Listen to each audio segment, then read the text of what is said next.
Current ఛార్జీలు ఎలా ఉన్నాయి? అన్ని పెంచేసాడు. అంతకుముందు 80 రూపాయలు వచ్చింది, ఇప్పుడు 200 వస్తుంది. 160, 200 అటు అవుతుంది. ఇప్పుడు ఛార్జీలు పెంచడం, పెట్రోల్ పెంచడం అన్ని దారుణమే. అది చెప్పునే కాదు, పెట్టే కాదు.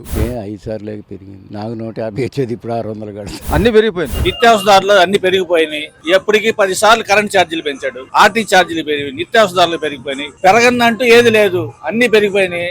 చర్చలు అయితే ఎస్టీలు తగ్గించి వసూలు చేస్తున్నాడు. అసలు కట్టడం బాగానే ఉండిద్ది, వాళ్ళు తీసి ఎలాగేస్తున్నాడు. ఏం ఉపయోగం అయ్యి రూపాయి ఒత్తువ 50 రూపాయలు 60 రూపాయలు చదువుతుంటే మేమేమో బతుకుతాం సార్. అది జరుగుతుంది సార్. ఆయన ఇచ్చిన ఉపయోగం లేదు సార్. ఇచ్చిన ధరలేని ఆకాశాన్ని అంటిపోయినాయి. గ్యాస్ గానీ కరెంట్ గానీ ఏమి చెప్పలేము. గ్యాస్ బిల్లులు ఉంటే 1000 రూపాయలు వస్తున్నాయి.